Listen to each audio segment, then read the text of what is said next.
right, here we go. Let's do this episode of greatness, of tremendous content. Why don't you start the show like that? Let's do this episode of tremendous content. Here we go. All right, and welcome to Take Two.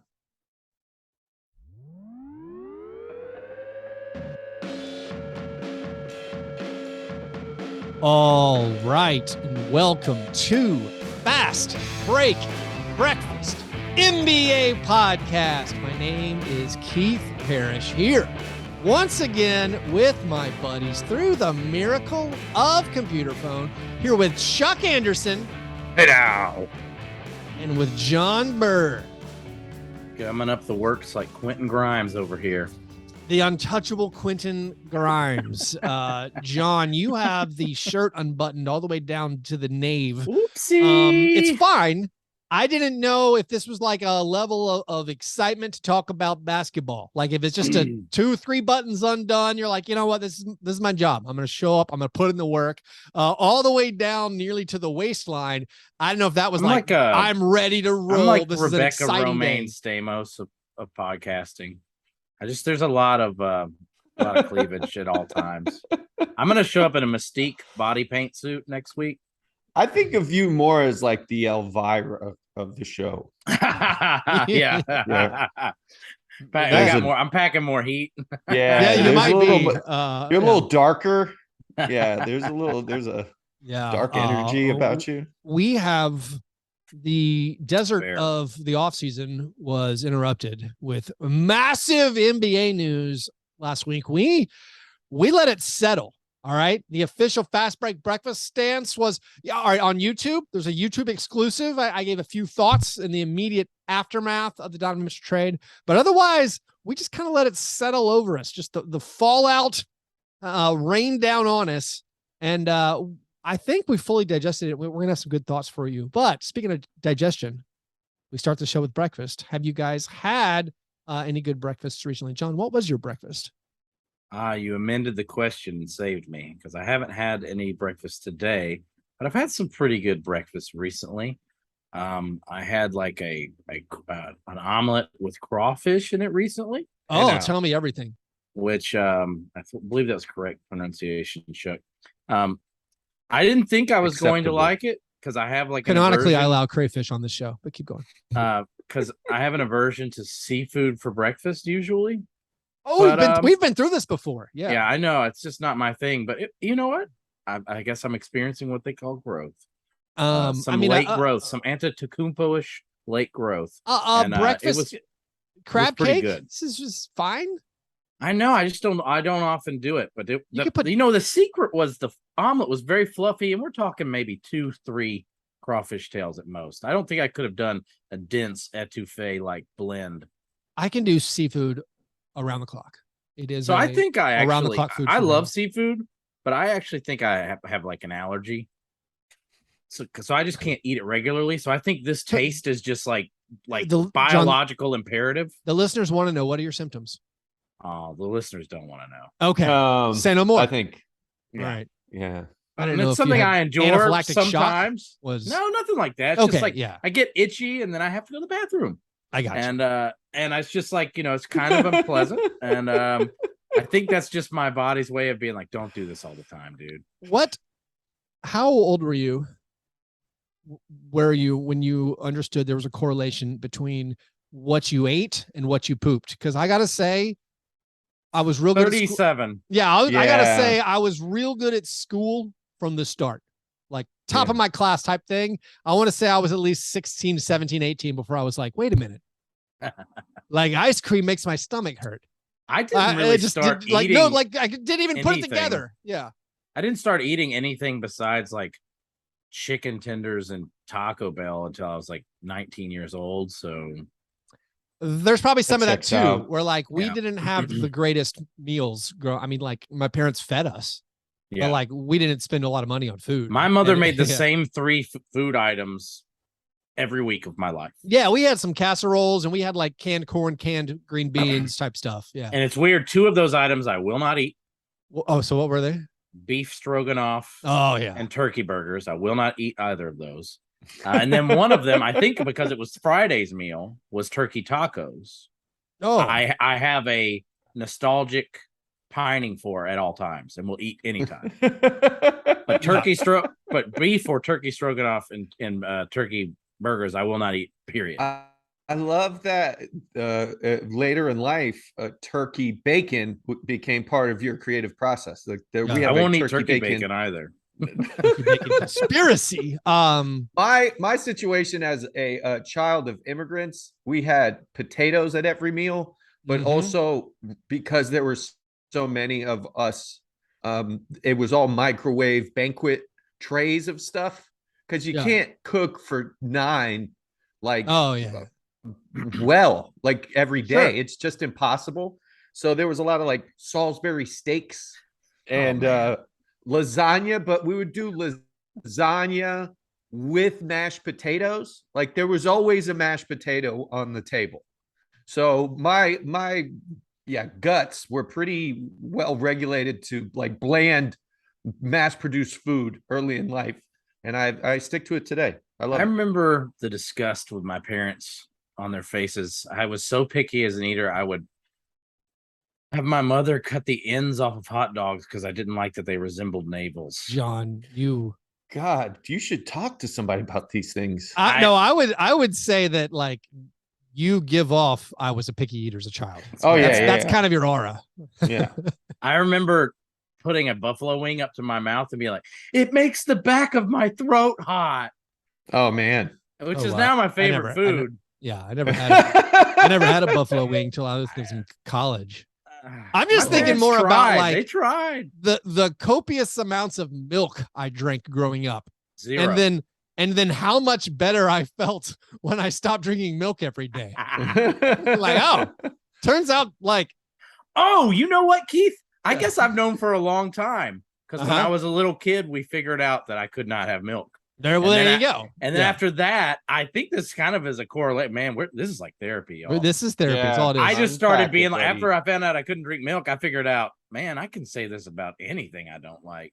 Anything my parents would try to make me eat, I'd be like, oh, tummy hurts. My tummy hurts. And then by the end, I'm just eating, pancakes and Tootsie Rolls exclusively. Dino Nuggets. Anyways, little did I know. My breakfast. What was your breakfast, Chuck? Thank you. Sorry. So my breakfast was boring, but I did forage some mushrooms this weekend and made. So there's a mushroom. It's called chicken of the woods. It's very meaty. It has like the hen of the woods. I thought squirrels were the chicken of the woods. That could Tuna be. But this is chicken of the sea. The chicken of the woods is this mushroom that's very, it's thick, it's robust, and but it does taste like chicken. Like it has this meaty, it has like the texture. It's very spongy almost. But yeah, I didn't do anything healthy with it. I made a chicken Philly with the chicken of the woods.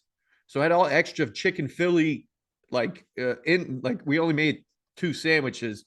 So we had all this extra chicken Philly with onions and peppers, the stuffing. So we made an omelet with a chicken of the woods, chicken Philly omelet yesterday. It blew my mind with a little hash brown. Your boy wasn't eating very healthy. It was a lot of oil. So I didn't know you were talking about this chicken of the woods. I know that by the name Liat Portis from the family Fornitopsa Dice. That's my, it's one of the right. You are a Bacida myocota. The kingdom phylum tree, and so I knew it by that, and I was like, "What is this chicken of the woods?" That's how you probably. I don't want to say anything off, but as a child of immigrants, Chuck, you using that more base terminology. Yeah, I love that Keith is an amateur mycologist. He's in his bag right now talking about. Yeah. My mom. Well, actually, so I lied about my upbringing. Our chef would normally say, "Good morning, Sir Keith." Master Keith, would you like your light-a-porous omelet this morning? I guess I would. Thank you. Yes. Throw a little crawfish tail in there, please. That was it. If we're out of lobster, that'd be fine. Crayfish. Crayfish. Aristocrat. So That's Chicken true. of the Woods reminds me of one of Dusty Rhodes's many like thousands of nicknames.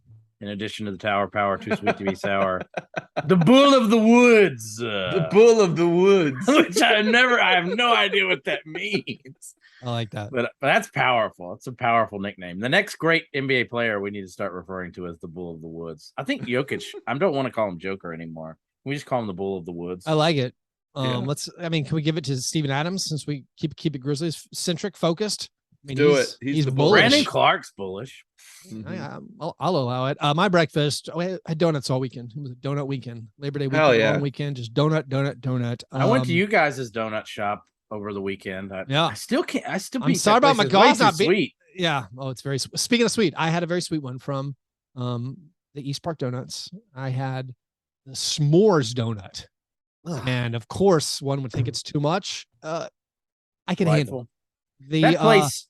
The is toasted great, though. marshmallow. What was a nice addition. Truthfully, I did not eat the entire thing, so maybe it was too much. I ate about a half Do of it. you guys go there because those people who work there are so sweet? Yes. They're very nice, right?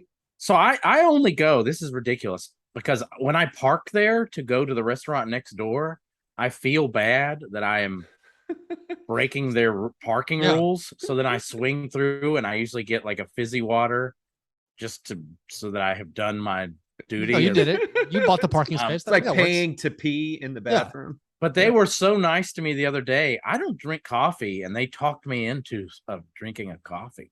Oh, They have CBD cold we brew should have there. recorded that day. Yeah. Oh man, Oh, I yeah. was basically. If people who don't do drugs want to know what doing drugs is like, you drink coffee every day. You're doing hard drugs. Like it is.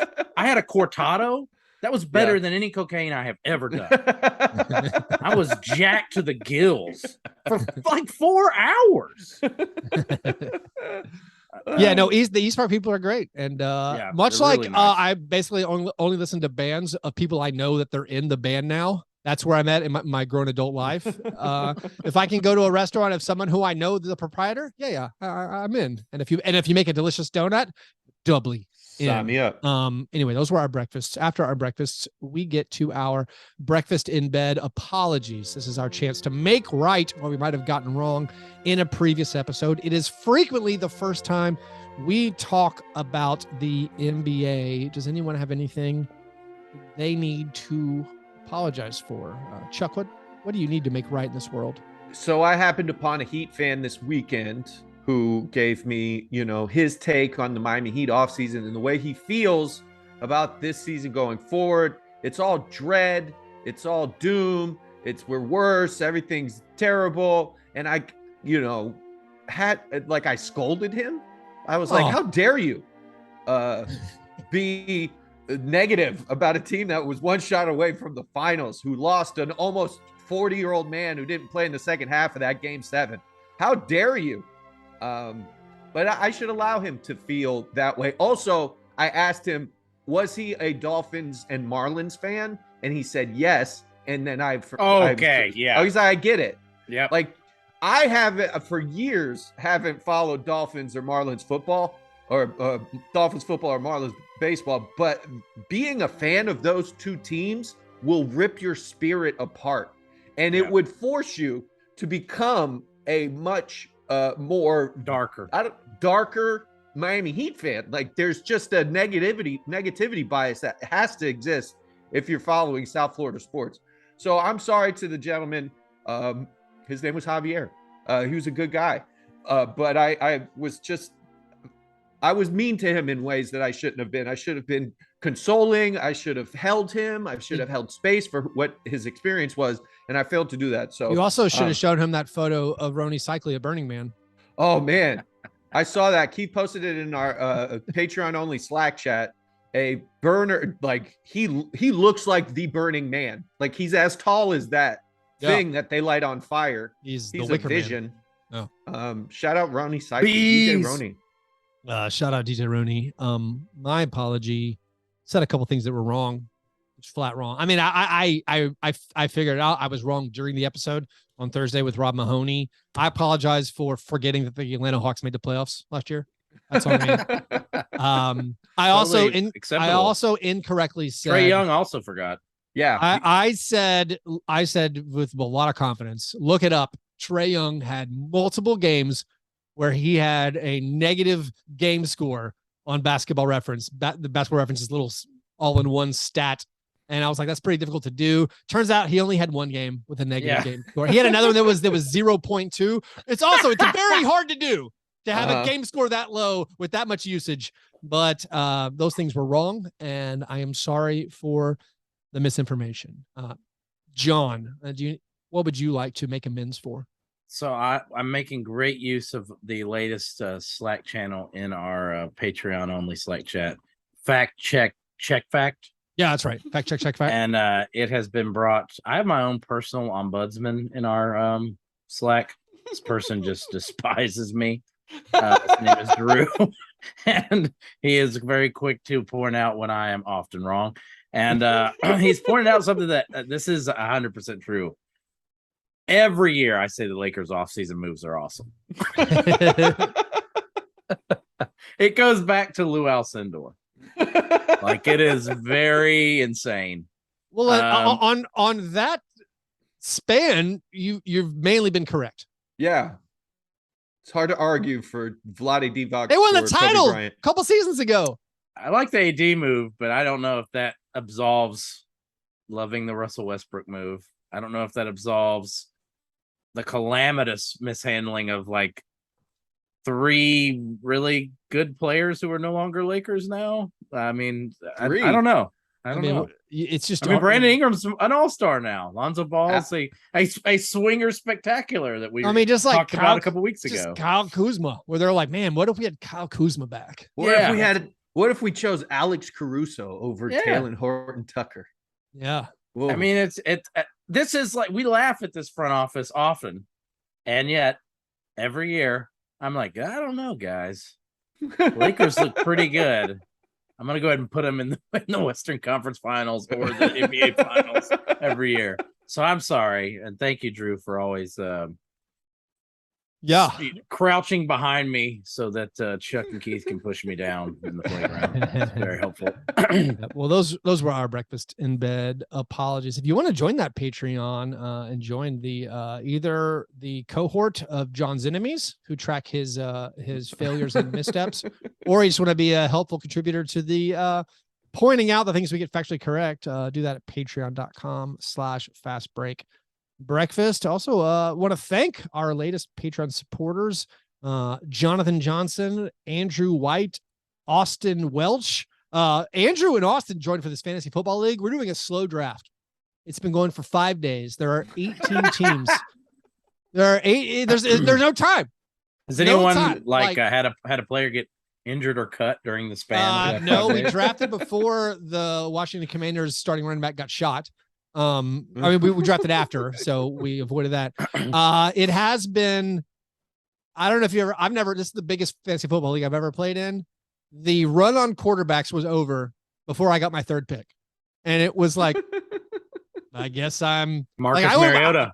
I went with Kirk Cousins and felt amazing because someone just took Carson Wentz, and I was very upset for them. But anyways, if you want to tune into that kind of stuff, join us over at patreon.com/fastbreakbreakfast. Also, keep your eyes out if you're in the Nashville, Tennessee area for the Memphis Grizzlies Caravan. It's coming into town in just 11 days on Saturday, September 17th at the Nashville Sounds game. David Roddy and Xavier Tillman will be there. Also, members of Fast Break Breakfast will be there for a meet and greet. So if you're a Grizzlies fan, come on down to the Sounds game. Also, if you're in Middle Tennessee area, keep track of our Grizzlies watch parties. Follow at Grizz Nashville on Twitter to stay updated with all those Grizzlies watch parties. The first one already in the books.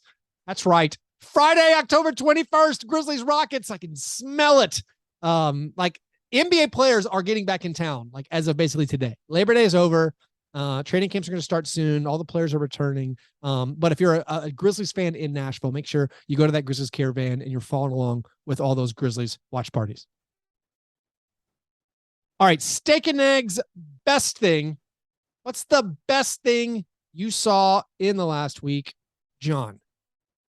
I know where we're going. What is your steak and eggs? Very clearly, we have I'll call them Grizzlies East.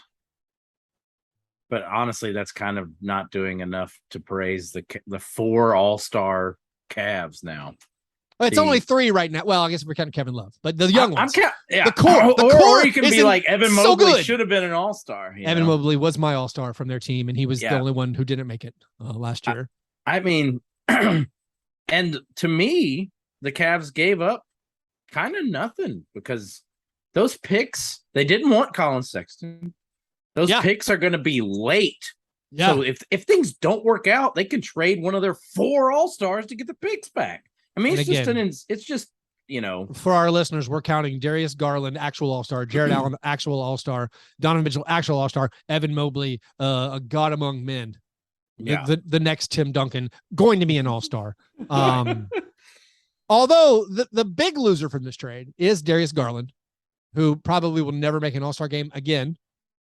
Because Evan Mobley and Donovan Mitchell are going to steal all his votes. I mean, he's like, the Cavs are going to be good, but we're not putting 4 or 3 Cavs in the All-Star I think game. it's Jared Allen loses that. Oh, he's definitely never making an All-Star game again. I think Garland is kind of ascended into the media pick now. You mentioned this. You called him Grizzlies East. Right. I talked about this on Grits and Grinds. I think it's apparent that the Cavaliers have passed the Grizzlies, not for this season, I don't think, but as far as best young core, if you're looking at just the players under 25, because that includes Donovan Mitchell, miss an arbitrary cutoff, but that includes Donovan Mitchell and Jared Allen. And then you also have Garland and Mobley, and they're a dynasty, possibly, just in the fact that they're all there. Chuck, you have to be terrified. They're all there for they're all under contract for the next 3 seasons. I didn't want to do this. But since you brought the Grizzlies in, I feel like you brought the Grizzlies in. Oh, sorry. Yeah, that's a good point. So to me, this shows a marked difference in team building or the schedule that a team believes they're on.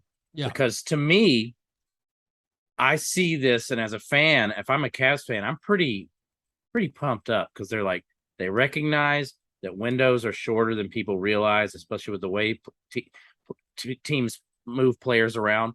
So I'm a Grizzlies fan. I've got John Morant, got an injured Jaren Jackson Jr. This year, to me, it's easy to be like, okay, this is just a wash. But that's not really how basketball works. You can't just be like, I can let a year go by. So many weird things can happen, and then suddenly Ja doesn't want to play here anymore. And then everything's gone. So I love the notion, if I look at what they did, why couldn't the Grizzlies have given 3 picks and Dylan Brooks to get another all-star? I don't. So you think they should have? I don't really think they should have, but a lot of people are saying this. I know Bill Simmons said it, and I hadn't thought about it, honestly. To me, if it seems like windows are shorter than ever, the brevity of what you can do with your star players, unless you're the Lakers and could just bring them in constantly, or the Heat and bring them in constantly. You need to shoot your shot, so to speak. And I think the Cavs are doing it, and they lost nothing of real value while doing so. I'm a big believer in the nothing of real value. Larry Markkinen is replaceable. And right. I know he was a starter. Colin Sexton, they didn't really want him. You could tell by what they were offering him. The picks now going against your, maybe to push back or devil's advocate against what you said, if the windows are shorter than ever, then those draft picks maybe are more valuable. And we literally just saw the Rockets win the pick swap game with the Nets, as the Nets kind of seemed like they imploded a little bit. I mean, maybe the Nets will get back and they won't be terrible again this year, and maybe it won't work out. But I'm with you where the more days have passed since the trade, the more I like it for the Cavaliers because of that stability, all the guys being together. This is how you bring in an all-star type player that fits with the guys you already have with Mobley and Allen and Garland. And I think the downside, it's honestly, it is kind of low. Chuck, you're a Heat fan.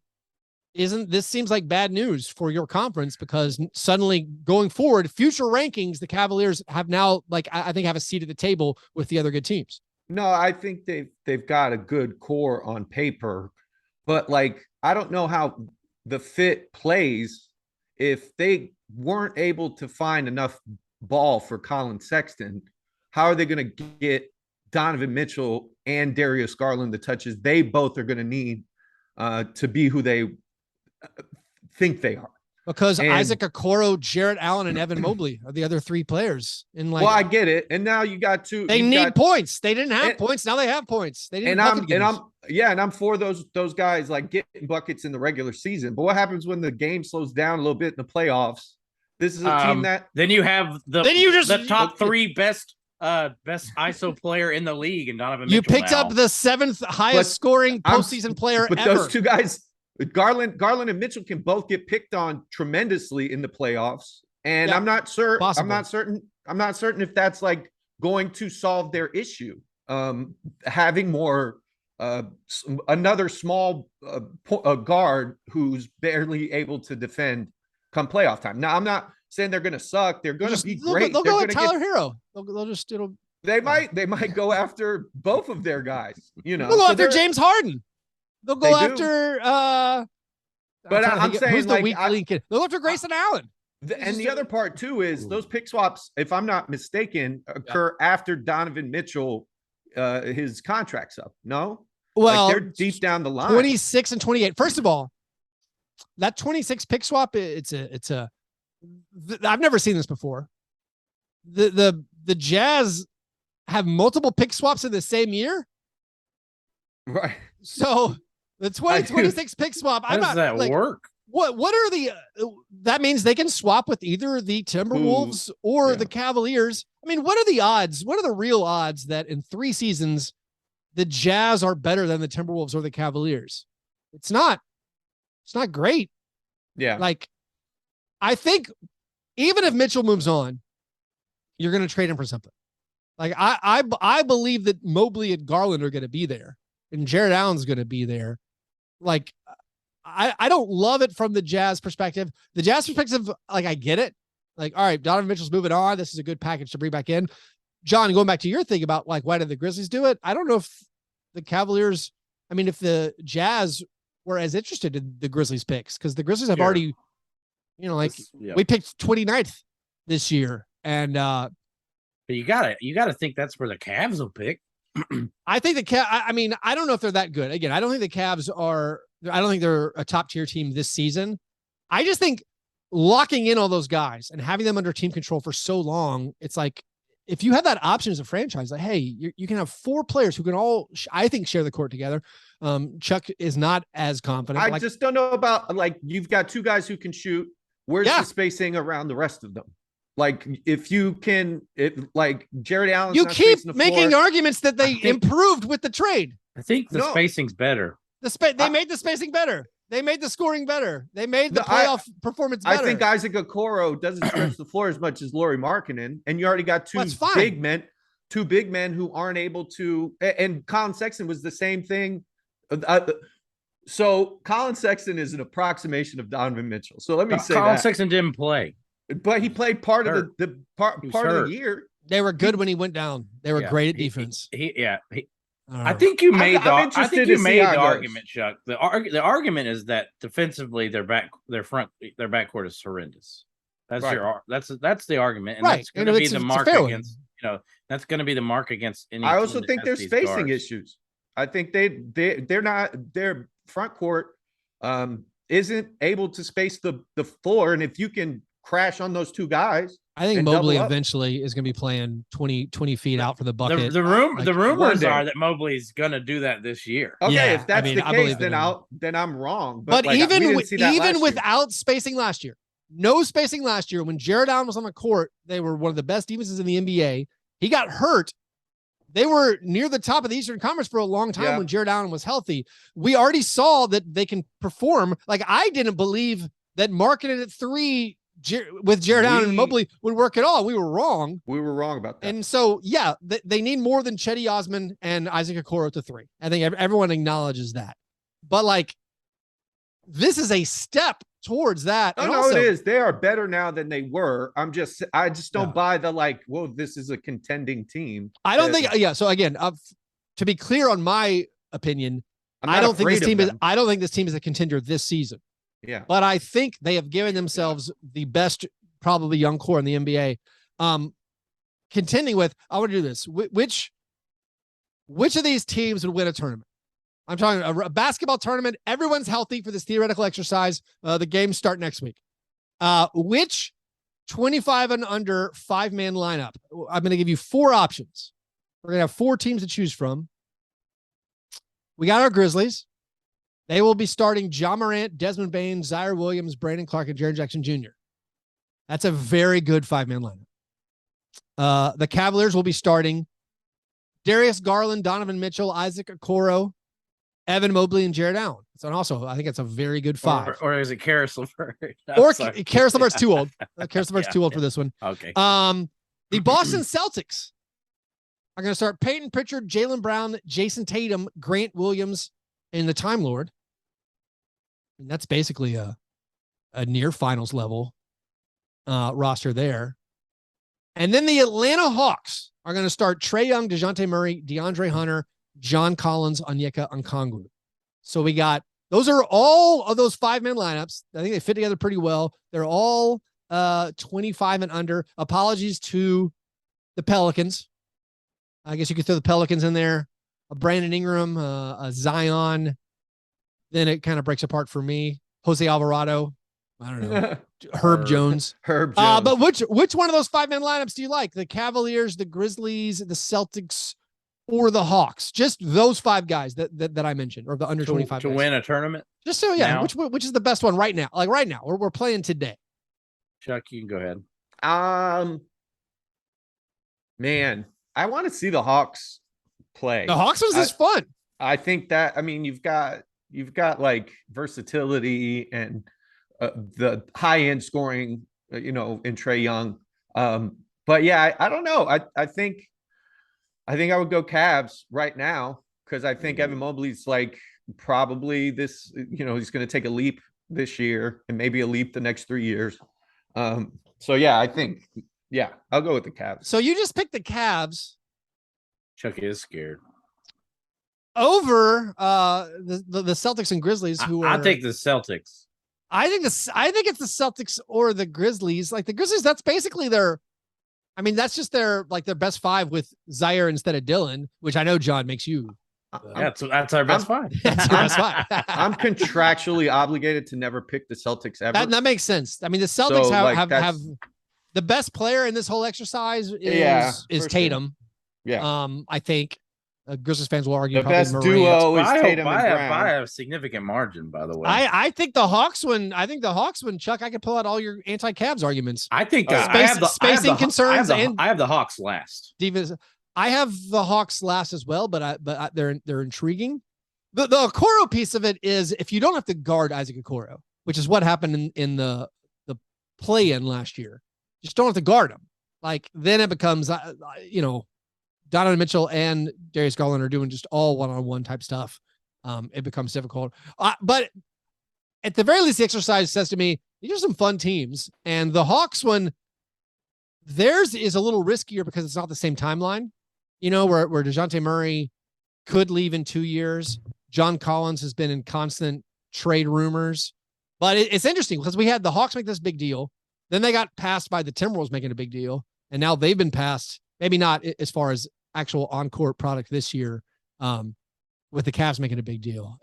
I guess we should have included the Timberwolves in that. Yeah, we can. I mean, they're under 25. I'd take the Timberwolves over the Hawks, Jaden McDaniels, is Cat still 25? Let's see. Pretty young. Yeah. He behaves like he's 21. He's 26. Sorry. That's why he kicked out of this arbitrary cutoff. That kills it. Rudy Gobert is 39. My 38. 38 is my number, I always say. No, I do. I think it's a fine trade for the Jazz. It's a trade that's not without some risk for the Cavaliers, but I love it. Like I think it's great. You can't get people to come to Cleveland. You have to draft or trade them. So unless they were born in Akron. Unless they were born in the Cleveland metropolitan area. Like you can't get people to come. My real I don't know how happy Donovan Mitchell, thinking like his expectation, he was like, oh, I'm going to New York. It's going to happen. I'm going to be in New York. I love New York. I'm from New York. Yeah. And then he ends up in Cleveland, which is probably the only place that's worse to live in the NBA than Utah. Like, it's I don't know, man. That kind of stuff I'd pick Cleveland matters. over a few others. Would you? Oh yeah. I've Have you never been to been to Cleveland, You and should I go would to definitely Cleveland. pick it over Oklahoma. Yeah, okay. I've been to Oklahoma. But I don't know if the cities matter that much. Keith has never honestly. been to Spain, but he's been to Oklahoma. What does that mean? It's a famous song, Larry. Sorry. Oh, I'm sorry. I think that I don't know if the players care that much about the cities they live in, outside of a couple spots. And I think the on-court product, I think he could buy in. I bet he's pretty excited. I think he has to be excited. I mean, he shot so many. I know he's good at them. He shot so many like pull-up threes, and now he's just going to have wide open catch and shoot threes. Also, he's back with Rubio. Yeah. He's back. Darius Garland is Darius Garland's a better passer than anyone on the Jazz the last season. Like, he's a much better passer than like Mike Conley. Yeah. Oh God. Garland is such a good passer. The fact that Garland and Mitchell can both play off the ball, can both space with their 3-point threat, which their catch and shoot threat. I like so much about it. Mitchell was like 5th or 6th in usage rate, and he won't have to play like that at all anymore. You know who might be the biggest loser here, or has the most to lose after this trade, is JB Bickerstaff. Because last year he was like, he kind of like outkicked his coverage. Everybody was like, look at JB, that team. If the team was healthy, he was in the coach of the year considerations. This year they're going to have expectations. And if things aren't, integrating 2 ball heavy guards into a team and getting them to buy in might be difficult. So I don't know what the Vegas odds for first coach fired. There are expectations. Steve Nash won, and JB Bickerstaff's up there somewhere. So it's just the expectations. Like, they can bring pressure and pressure bust pipes. So I'm not sure. Like, things happen. It's not just the way we see the team on paper. Like, you got to play the games. You don't know what's going to happen. There could be an injury. There could be something. Next thing you know, you're 5 games out of the play-in from, and it's Christmas, and then, you don't know what's next. So I want to see the ball played, and then I'll, praise this Cavs trade. Just a hater. I'm a hater. I'm also a realist. My best thing is part of this. Critical thinker. My best thing is my research. A portion of this Cavs trade is the team, the franchise that is responsible for the Stepien rule, where you cannot trade multiple first-round picks. Now the next possible first rounder they have is 2031. All their first round picks are spoken for until 2031. So that's fun. I like that. I enjoy that. Chuck, what's your best thing? My best thing, we're going to go into the J.R. Smith world today, boys. I'm going to start off with a tweet. J.R. Smith, of course, back in college. Some scripture From the book of J.R. Dear biology, why? I mean, thank you for everything these people come up with, but I'm just not that interested. So I guess what I'm asking is, why do I have to learn something I'm never going to use? Well, I mean, if you taught JR about foraging for mushrooms, he would want to know about the order Polyporalis. I'm sure there would be some psilocybus cubensis that he would be interested in. But yeah, J.R. Smith, wonderful, playing golf in college. Also playing Michael Jordan in golf. He's in North Carolina. And apparently him and Jordan played 2 rounds. Jordan beat him in the second round. They tied the first round. Jordan beat him in the second round. But my favorite thing this week is Jordan getting into J.R. Smith's head on the golf course, telling J.R., you're a good player. You weren't a great player.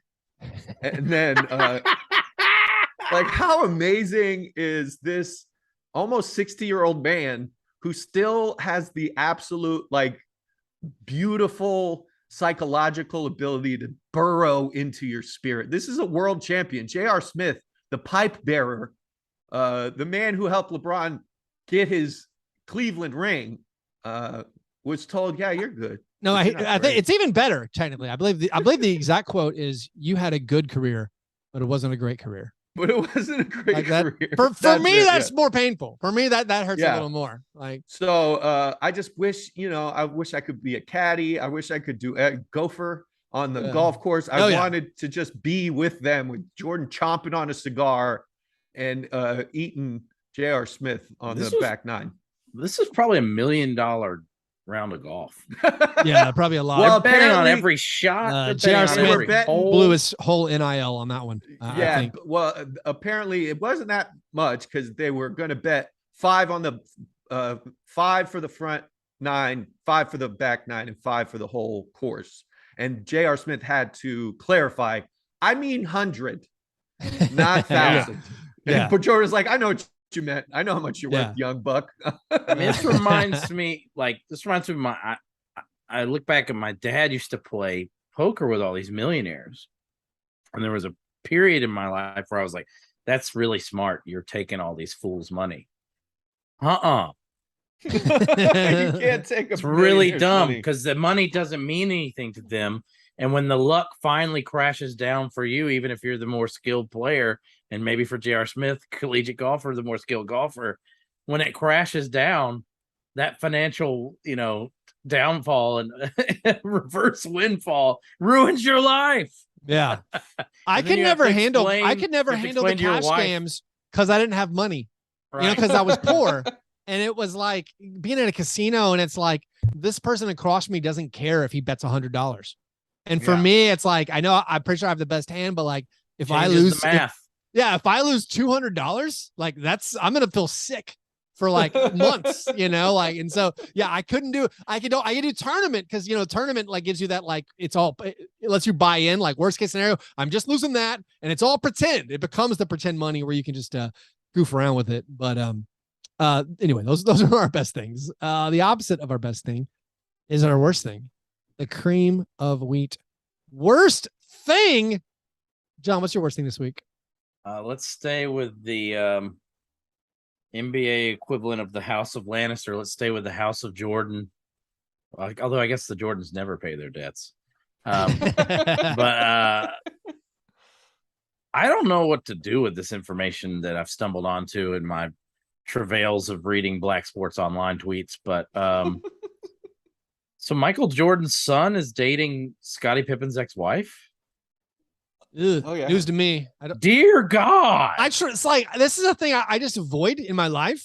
But then I was talking about like, the Lakers should trade for Malik Beasley. We've always assumed Malik Beasley was going to end up on the Lakers.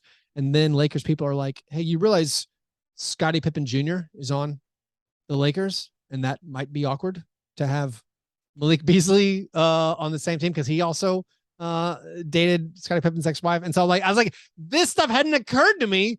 But I guess it's a part of the NBA landscape that has to be considered.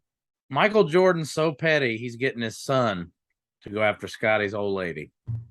So do you think it's more, I don't even want to, I was going to ask the question, is this more Pippen going at it or Jordan going at it? But I don't want to. I want to move on. Chuck, what's your worst thing? My worst thing is with the Seattle Mariners making the playoffs this year.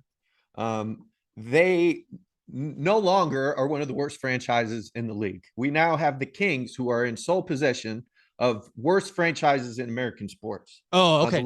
Was this a streak of North American sports playoff futility? North American sports, yes. I didn't even know the Mariners were that bad. I assumed Ichiro was still on the team and they were doing fine.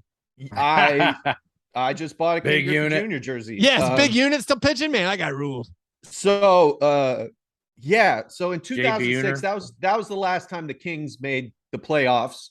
And I just want for like some perspective, in 2006, Google bought YouTube, right?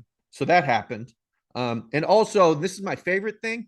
In 2006, NASA launched the New Horizons probe, which its mission was to go to Pluto, right? That probe made it to Pluto in 2015. So it took a rocket less time to get to Pluto than the Kings took to get back to the playoffs. So this is, to me, the greatest understanding of the ineptitude of the Cosmic. Kings organization. This- It's a Cosmic cosmic level ineptitude. Chuck, I love the information you provided. I will say, for me personally, that didn't have the same impact, because if you would have asked me how long it takes a rocket to get to Pluto, I would have said, well, I don't know, 200 years. Like the idea that a rocket can get to Pluto in 9 years also sounds like, oh, I didn't know we could do that. That's impressive. I would seems have really taken fast. a piece of paper and folded it in half and cut Stuck a hole with a pencil in there, and then I would have flipped over a whiteboard. I mean, Event Horizon. yeah. Oh, man. Oh man, I would have sewn my In eyeball Interstellar, shut. when he pulls down that Velcro whiteboard, Yeah, kills me. One of the greatest moments of here. the reveal. It's a greatest- true reveal. That is a great moment of unintended comedy in the Nolan film Interstellar. I believe this was unintended comedy. I'm currently working my way through the new Jurassic Park, Okay. which is available on streaming services. What do you mean working your way? It's a movie. How are you working your way If through? you've Well, seen it, I've- you'll understand the new Jurassic Park's hard to on get 3 through. separate days, I've watched chunks of it. I'm not done yet. This is going to be one of those movies I forget I haven't finished, and I never go Yeah. back to watch. However, it has one moment of side-splitting laughter, and it's when they introduce a new dinosaur called the Atrociraptor. They've now named the Velociraptors the Atrociraptors. They're even more deadly. Anyways, Well, good can we job. stay on Jurassic Park for a minute? And can Oh, we go yes, back, please. Can we go back to the original Jurassic Park? Because I Uh-huh. had a Kaiser Soze is the villain Kobayashi coffee cup drop moment where, so we're all familiar with the excellent 3-line performance of one Samuel L. Jackson in Jurassic Park, right? Yeah. Yes. And the iconic line delivery of "Hold on to your butts." Yes. So my entire life, I have assumed that he means hold on to your butts, like get ready, like hold on to your ass. Yeah. Hold on to your hindquarters. Yeah. Because we're about to go on a bumpy ride. Yeah. I watched it recently. He's smoking a cigarette. He Mhm. means hold on to your cigarette butts. I don't think he does, John. No, He doesn't. No, he 100% doesn't. means gestures with the cigarette. He means hold on to your cigarette. But that's butts. not a. That's My not a entire saying. life is a lie. I'm not picking up what you're putting down. I think you got something here. I refuse. I that. think Samuel L. Jackson chose to smoke a cigarette in that scene. It wasn't written in the script, and he made it about smoking cessation. That's what he wanted people. My perspective, the perspective shift. I was unready. Yeah, and then in the new when Jeff Goldblum has a cigarette, it's just CGI. No more real cigarettes. My worst thing. My worst thing is from Eurobasket. Eurobasket's been incredible. I finally found the time to turn it on. It's been amazing games. But Jokic football passes here for it. Gogo Batadze and this- two of his Georgian this is teammates bad. attacked Furk and Korkmaz in the locker Oh. room and beat him up, and Turkey's maybe going to pull out of the tournament. That's not great. That's This is some What's all Gogo elite Batadze wrestling doing? madness. Yeah. That's some Oh Euro. God. This European. is the real version of the pretend Chris Paul is crawling through the Yeah. The Air tunnels of the tunnels of the Staples Center. Like, Yeah. no NBA player's actually going to fight. No. Apparently, like I assume the league will. Do you they think might they do fought? something? Do you think they fought nude in a Turkish bath? Oh, is this Eastern Promises? Were there knives involved? I love it. Man, Scimitar, curved knives, bloodletting Chuck. knives? So apparently there's security footage, and my main concern is the perpetrators are going to look exactly like you. All of them. Just a little. I mean, I have I don't shaved head, remember what Goga beard, Batadze looks like anymore, but I assume it's tattoos. just He looks just like Chuck. Patriot supporter Joe Yoder. He has Yoder so, vibes. yes. I don't know if that's helpful. This Lord Pero Antich. this gives me an opportunity to highlight something that I saw on Reddit. Shout out user Anti-Bliss. Great name. He gave us the roster of what would have been the Yugoslavia team had they not have broken up in 1991. Oh, wow. Okay, give it to me. This roster, oh my goodness, world So, beaters. Do we know Luka. what are all the countries that this is? So it's Slovenia, Serbia, Croatia, Montenegro, Macedonia, Bosnia. Bosnia These- Herzegovina. Yeah. Yeah. Wow. Um, Okay. Yeah, this is gonna be incredible. So Name a country that could beat this team. This is honest. Luka In a fight? in a fight, Yeah, in a locker room brawl? hand-to-hand combat. shower stall fight? 3v1.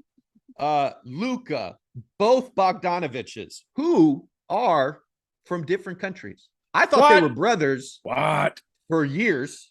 No, yeah, Bojan is Croatian team, and the other Bogdan is Serbian team, right? Serbia. Yeah. Nikola Vucevic, Nikola Jokic, Goran Dragic. You can include your Miami Heat Jovic if you want. Yeah, I could do that, Jovic. Goran Dragic, Mario Hezonja, Cedi Osman. I'm sorry. Did you just say Mario Hezonja? Did you try to sneak that in? I did real quick. It should have been tucked in at the end. I could have done omitted. I think omitted is the word you were looking for. Nurkic, Zubac, Boban, Mirotic, Dragan Bender, another. So some of this is diminishing returns. Yes, too many we're players. getting to the bottom. Dario Saric. But Jokic and Doncic. Hey now, what up with Vucci Main as your power forward? Well, the American team would have John Jenkins. Yes. And Kevin Love. And yes.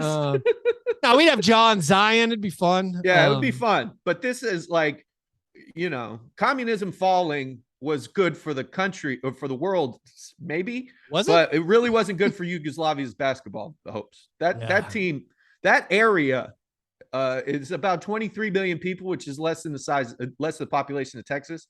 They've produced the Dominican Republic-esque in baseball comparisons. That is like a small area making some of the greatest basketball players in the world. It's also, could this team even beat Team Canada? Come on. Yeah. Andrew Wiggins. Give me Luke. Dylan Brooks. Jamal Murray. Sorry. I just like RJ Barrett. Canada a lot. Delano Banton. There it is. Those were our worst things. We're going to wrap up the show, our par fadeaway this week. We'll wrap up our swinging players. We'll do the Pacific Division. That'll be coming up right after we answer one listener submitted question. The croissant question. Okay, this is a doozy, folks. This is more than a question. This is potentially a pivot in lifestyle for all of us. Love Cancun 69 asks, if you were starting a basketball cult, what would be your teachings? Who is your prophet? What mandatory attire would you enforce that your followers wear? Any sacred rituals? Thanks in advance. And remember to keep sweet, pray, and obey. Which I believe is either a Warren Jeffers or Danny Ainge quote. I can't remember which. But I mean, right. I think we can't. I think the obvious choice would usually be to go with Kyrie Irving, but I think that experiment has failed. I think the Kool-Aid has been drank, or the Flavor Aid has been consumed and been left. I think there's a lot of tumult. So that would be Kyrie. You're nominating Kyrie as our prophet. I don't think we can. I think that's already failed. That's doomed. Okay. I think we got to find someone new. What about Jonathan Isaac? He's been booked for the latest conspiracy conference. I believe I saw a tweet that read he's spoken at more of those conferences than played games of the pandemic. Since the pandemic, easily. Beautiful. If you want a 50% discount for pastors, we have a link. Actually, I mean, this question is answered through my fandom. Pat Riley. Yeah. Pat Riley. Oh, Pat Riley is your prophet. He is Heat culture. No, I think would it be Haslam? I mean, would be Haslam be the So Haslam is a high priest. High priest, yeah. Okay. He is he is one of the he's the high priest. And you've got like different ideologies across the league, but like the way the Miami Heat have created, like, culture was something that obviously wasn't created by the Heat, but it was something that was quantified and marketed, and something that was spread out throughout the league as something you come to Miami understanding you're going to be a part of. You're going to run a lot. You're going to have low body fat. You're going to show up early. You're going to stay late, and you're going to, be in the playoffs almost every year. Because what mandatory attire are we talking about here? Black Air Force Ones. Okay. Low tops. Yeah, that's the official Heat. If every play, I wish they could do that. Make every player play in the psychopath, the official shoe of the psychopath, the low top black Air Force Any Ones. sacred rituals on this? Yeah, it's getting down to your underwear and weighing yourself with Pat Riley in the room. Absolutely. I don't think you need undergarments. I think the trust is there. You just go full nude, eyes wide shut. Absolutely. Style. Yeah. Red Priest Riley. Priest Riley. To answer the question for myself. That guy just died. Sorry. The if you were starting a basketball cult. Okay. If I were starting a basketball cult. When? What would my teachings be?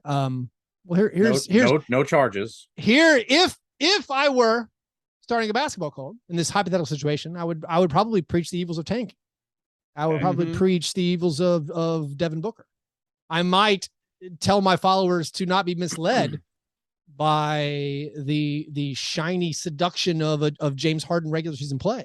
I might say, look upon the goodness of Chris Middleton, of the D'Anthony Melton, of Mikal Bridges. What sacred rituals would I do? Perhaps we would have a weekly reading of the worst performers in basketball for a week. Some draft parties. Perhaps we would acknowledge our errors in previous services every week. We would come together. Yes. I don't like where this is headed. If we were starting a basketball cult, I don't know, we might meet together. Chuck, I'm about to call Rick Ross and go through these things. What would the dress be though? That's where I'm not sure. Would it be the sacred caftan? No, they would be the caftan. Would it be a mostly open shirt? Yes. Would it mostly open shirt? Visible tattoos at every moment. Yeah, or just beards. Probably a mask of my face. Well, I hate where you went with that. Oh yeah, you're not allowed to address the congregation if you can't grow a beard. It took me years to escape the grit grind cult and realize that basketball could be fun, and now I just realized that I'm in the Fastbreak Breakfast cult. So if there were a cult, maybe it would resemble something like that. There would be people who tithe weekly to talk to us on Patreon. Yeah, maybe we would have congregants who give monthly, a small, I like that a weekly. Small proportion of their income to keep the church functioning. It doesn't. And if you're interested no charges and get rid of instant replay. If your path fouls are sacrosanct. If you feel in your heart right now that maybe your life could be more complete and given a purpose, walk on up to this pulpit. Come to our next watch party. Well, I would just say all the answers you're looking for, you lost wandering sheep, they're at patreon.com/fastbreak breakfast.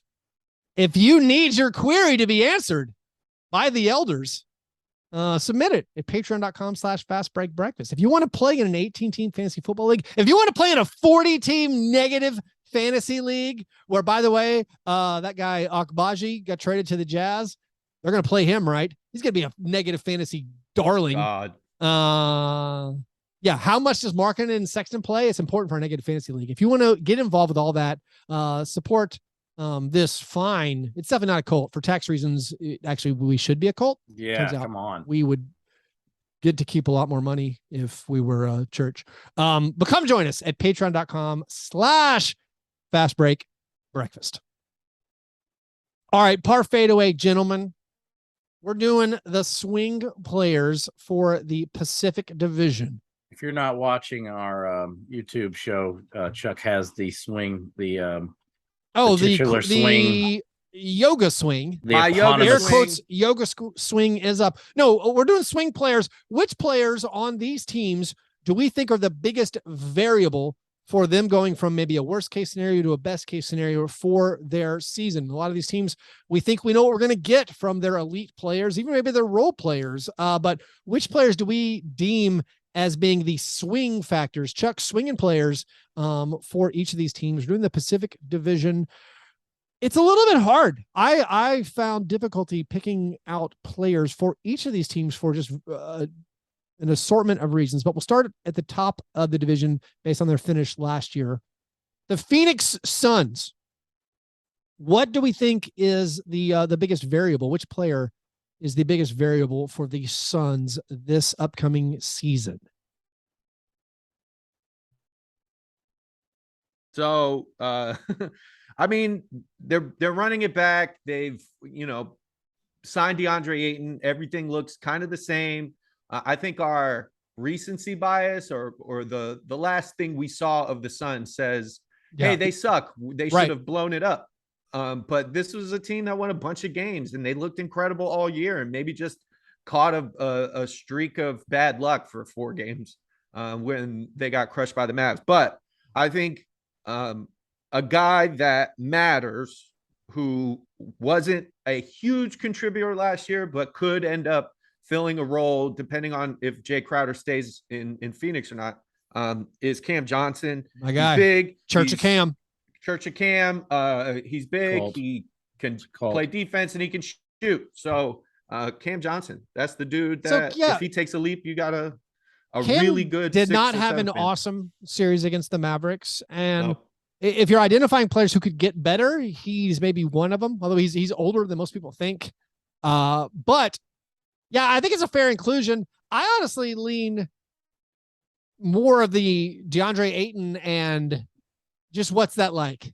Is DeAndre Ayton fully bought in? Are those bridges fully rebuilt? Have they had their kumbaya get back together on the same page? So I guess I'm going to pick DeAndre Ayton.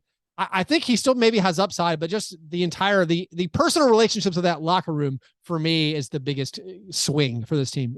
What do you have there, John? Am I allowed to say Michael Bridges? He had kind of a you can say Mikal Bridges. Mikal Bridges. He had sort of a postseason of like 2 divergent storylines where it's like, wow, he's ascended to a superstar status, and then like, oh dear God, they're picking on him and he's disappeared.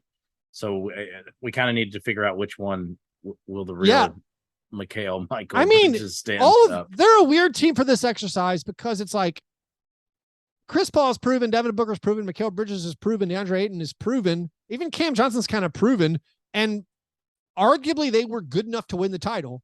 They just lost by $1 billion in Game 7 against the Mavericks, and it is one of those. The aftertaste of that is how do we come back from here? The King's Landing after it was decimated. How do we come back for our Game of Thrones followers? I don't know. I don't know what the Suns do in this one. There isn't a young guy because they don't believe in the draft. There isn't someone here like, oh, this person will be clearly better. Like, is it the return of Dario Saric from the former? He was important to what they did. Yeah, like Cam Payne was horrific for them last year. So I don't have a strong leaning on this one. It's just whatever kind of, I guess, narrative argument you want to make. Frankly, it's one of those guys that make up $115 million of their roster. Is it Chris? Maybe I think we can do Chris Paul. Yeah. Like if Chris Paul is the same Chris Paul we saw the last 2 years, then they're going to probably win 60 games again. If this is the year he finally tails off, then, I don't think they will. I think also somebody to watch is Sarver, who could end up being like dethroned from his place. When will this investigation? We keep I feel like it was supposed to be June. Right. I thought June was when the report was supposed to come out about the Sarver findings. So when do we storm his Mar-a-Lago? Yeah, I would love for him to get Sterlinged. And if that's the case, then maybe that like removes a burden and the culture changes in the front office and everybody's a little bit lighter and happier, and you get a different outcome in the playoffs. Let's move to the Warriors, the defending champions. Who will be the most important variable for them repeating as champions? John, who's your swing player for the Golden State Warriors? I really want to say something fun like Moses Moody or Jonathan Kuminga, but I think it's Andrew Wiggins. Ooh, okay. I think it's if he's I know his All-Star stuff was a bit of a Korean pop influenced fiasco, but it's been validated. He 100% validated it in the playoffs. there were moments, long stretches, where he was the player I feared the most on the, especially on the defensive side. And Andrew Wiggins was so terrifying and did so much for them, especially in the postseason. If he continues that, it's hard for me not to imagine them just continuing to be an upper echelon team. Right. Chuck, who do you got for the Warriors? They ran it back. So internal improvements make me feel like that could be a thing. I don't know what James Wiseman is. That's a fun one. It's fun to think that he could be some sort of like incredible lob threat and maybe defensive, back up for Looney and Draymond and like a number one pick who's your third best big man. That could be something that gives you a different, a different kind of flavor next season. But I mean, they're the same team that whooped everybody in the playoffs and ran through the finals. So like, I don't know. I guess if I had to choose somebody, they have so many good players. Yeah, and swing those young style guys, players. They lost Moody and Payton too. Kuminga. They lost Bielitsa. Yeah, they lost Otto Porter. So like but they added Dante DiVincenzo. I mean, that could be one. It could be Why one. Dante? If DiVincenzo makes jumpers this year, he'll be huge for them. We haven't even mentioned Jordan Poole. I mean, it's an embarrassment of riches. For he me, could be 6 man of the year. I don't think. I think the Moody, Kuminga are the easy ones, but I guess I'm gonna just go with Klay Thompson, just regular season Klay Thompson. Yeah, like, we didn't even get that last year. Claytheism, the cult talk continues. If Klay is same level, he might be better, which is like a horrible thing to consider as someone not cheering for the Warriors. After him returning to the postseason, where we're like, he isn't quite what he used to be, but he was still pretty awesome.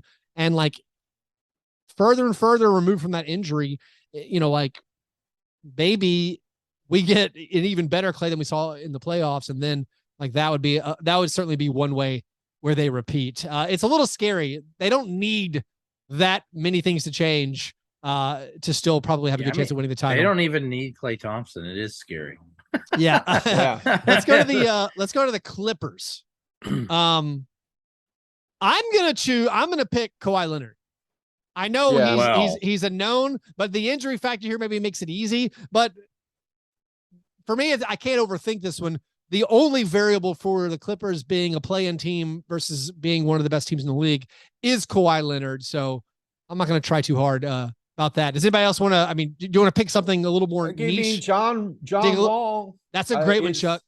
He could step in and really like bolster some offensive load for them. If Kawhi needs some time to kind of rev back up, he's most likely going to do some serious load management this year coming off of an injury. So having a revitalized offensive threat in John Wall is an incredible like swing. If he's close to what he was, and he's had a Achilles injury, he's had a lot going on in the past few years. So like to see him on a team that doesn't need him to be great, but can allow him to be great at moments, like he could make them like a powerhouse. He doesn't even have to be close to what he was. No, he has, if he's just better than Reggie Jackson, if you want to consider Kawhi Leonard a constant, and then just say, well, if John Wall can be better than Reggie Jackson, who's been fine, like he's had great playoff moments, Reggie Jackson has, but like if John Wall can be better than that, that could be another variable for this Clippers team being very good. John, do you have any other name you want to throw in there? Amir Coffey, next team. That's right. Breakfast show talking about coffee. Let's go to the Los Angeles Lakers. My guys. What do you do here? You have Anthony Davis and LeBron James, who it's the third guy that will make this team get back to the playoffs, do you think? Oh my God, they're starting Juan Toscano Anderson. That's not confirmed. Yeah, we don't know. Yeah, I guess like Kenny Nunn. Is Kendrick Nunn healthy? He played nothing last year. He played none, please. He played the answer is right before you both. He said it in interviews. Patrick Beverley. P-Bev. Yeah, it could be the one. Yeah. I think you're right. I think you're right, John, that Patrick Beverley can be the grown-up in the room. Yeah. And help this team mature. And maybe he'll have a big impact on the regular season. I mean, can I pick Russell Westbrook? I mean, is he going to play? I like Beverly. I'll go with Beverly as my swing player too. I'll affirm John's selection there. We'll do the final team, the Sacramento Kings, who somehow had a worse record than the Lakers last year. The Sacramento Kings, 32 games behind the Suns before they finished. Yeah. I'll do Davion Mitchell. I think. Okay, yeah, it works. If Davion Mitchell can add something more than off night to his resume, which I mean, he and Fox end of year, their stats were remarkable. I don't know how much that translates to success, but yeah, if he can be I mean, I feel like their belief in him, however founded it may be, considering the source, allowed them to bid adieu to Tyrese Halliburton. If that ends up being, if they truly had an excess of guards where they could make a move like that, and he ends up being, their next decent player, someone who can be an NBA player, that'll be a step in the right direction for the Kings. But it is hard to imagine. Look at this roster and get super excited about anything. I don't consider anyone on this roster to be like a definite known entity in their current situation. Like, I feel like I have a good grasp on who De'Aaron Fox is. I mean, I have a good grasp on who Harrison Barnes and Domas Sabonis, who they are. But like in this King situation where it's like, I don't know what to expect. Like, I feel like anyone's open to be included in our little exercise. Chuck, do you have a strong feeling about like which player you would say would be most responsible for them having a playoff run? Yeah, I can't really pick one, so I'm going to pick two, and I'm going to put their names together like I like to do. And I'm going to name Mevin Murder is a Malik Monk, Kevin Huerter mashup. Oh, I love it. I don't believe this, but I like Warter. I love that. You don't want to do Kalik Honk? Kalik Honk, that could have been another one. Mevin Murder or Kalik Honk. Those are the options. I don't know if anything could help this team. If anybody's I think this team is going to score a bunch of points. And your style. Yeah. But like, I might choose their two best players. Is that too corny? Like Fox and Sabonis. Yeah. If they're good, okay, this team. Then they win 40 games and miss the playoffs. Who's their coach? Mike Brown is their coach? Yeah, Mike Brown. I mean, Mike Brown showed his defensive chops. He's the one who did that. Kevon Looney. If Bickerstaff can do it, Mike Brown can do it too. So their third string point guard is Matthew Dellavedova. Yeah, I don't know if that's culture setter. Damn. Diving at people's ACLs. I mean, they have tons of players, and you're like, oh yeah, that guy. Oh yeah, that guy. I'm sure. Okay, yeah. But when you look at them together, you're just like, what? Yeah. I mean, did Terrence Davis is he even healthy to play again? Because like they have so many guards right now with the addition of Kalik Murder. They're gonna be a fun team to watch. Kevin Huerter too. So this is just painful. Shocker. Every addition's painful. Yeah. Anyways, those are our swing players. Not a lot of consensus. There's a lot of ways you could go to interpret this for the teams in the Pacific. Or you Division. could just pick Kawhi Leonard or I went all-stars. I'm gonna pick Kawhi. Haven't seen him play basketball. Kawhi Leonard and Amir Coffey were selected on the show. That's right. So that's right. We may have punted the Pacific. All in the eye of the beholder. Anyways, visit grindcitymedia.com today for the most up-to-date and exclusive coverage and analysis of the Memphis Grizzlies you can get. Grind City Media is always there, home and road, providing the most comprehensive Grizzlies coverage. Plus, get your local and regional sports fix all in one spot. For more information and behind-the-scenes access on the Grizzlies, visit grindcitymedia.com or follow on Twitter at grindcitymedia today. If you want to support our show, do that at patreon.com/Fastbreak Breakfast. Join that Slack chat.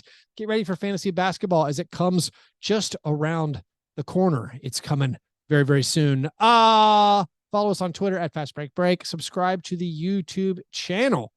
You guys are the best. Thanks for listening. And remember, breakfast is the most important thing